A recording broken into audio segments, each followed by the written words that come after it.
rong mai na me thei thei na sa na chu ni che lo na ne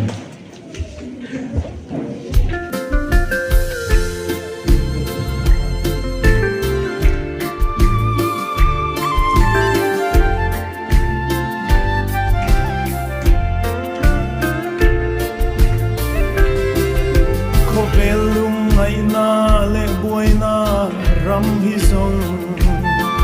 kum rei lo te ta na duana ni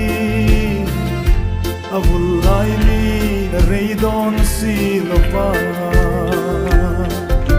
kholo la om tur na mai ali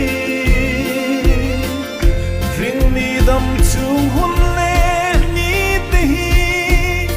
o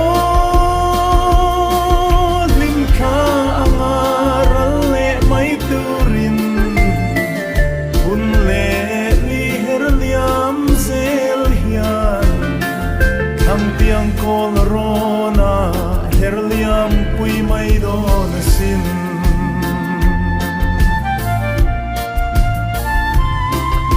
khale ram ruwa hian lalpa ram kan ngai nun na lim renga om lo ve itel lo chuan kanung zo lo alo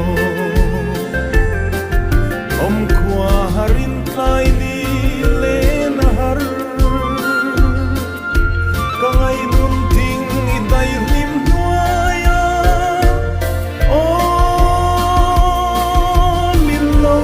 chol tir ve mai ta che ka thariang lung ai ru mangai thi vi min thoi dam le ta che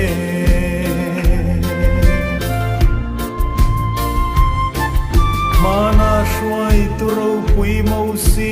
itel lo chuan zordan ral kai kan zuam lo ve lalpa i mangai te kan chawani kanan ro mei le ni tlazam han khirin kan lung aleng mange o kan lung kham ram kan ram ngai lai ani rau tha talin lo leng le la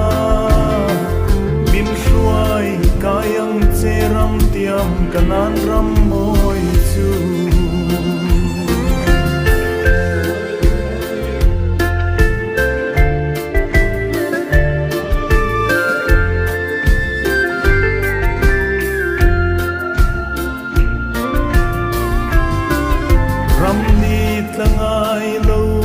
kan then hun na chuan kan tho rim na zong zong chol sanin lu tiang ram reng kan hoi to lo wang beram no ne na la moi sa in churam ma chuan nit lag le san thim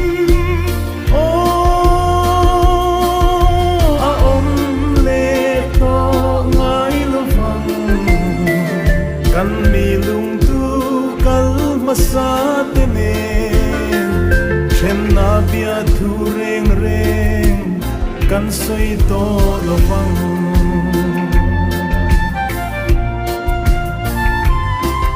chan dam tu ming wang riang song song te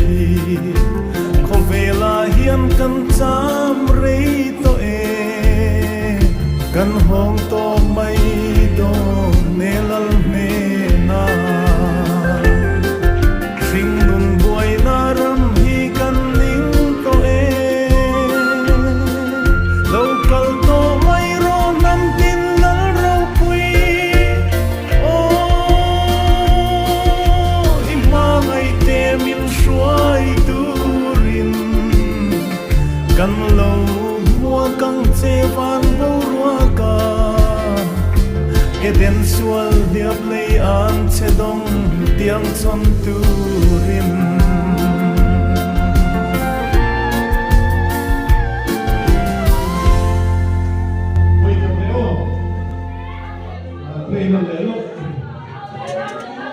Hallelujah, amen.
Local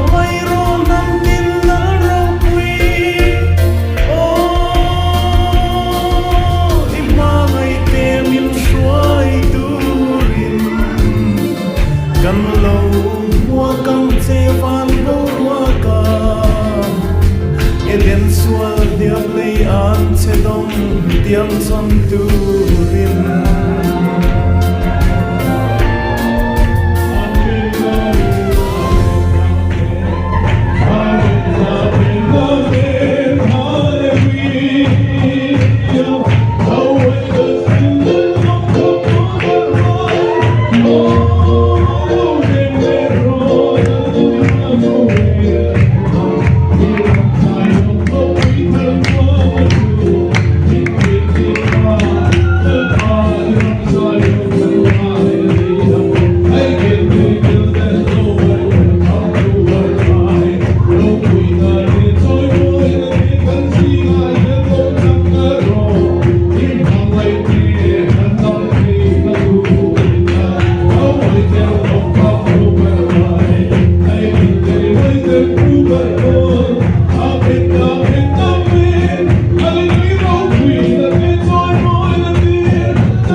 masuk di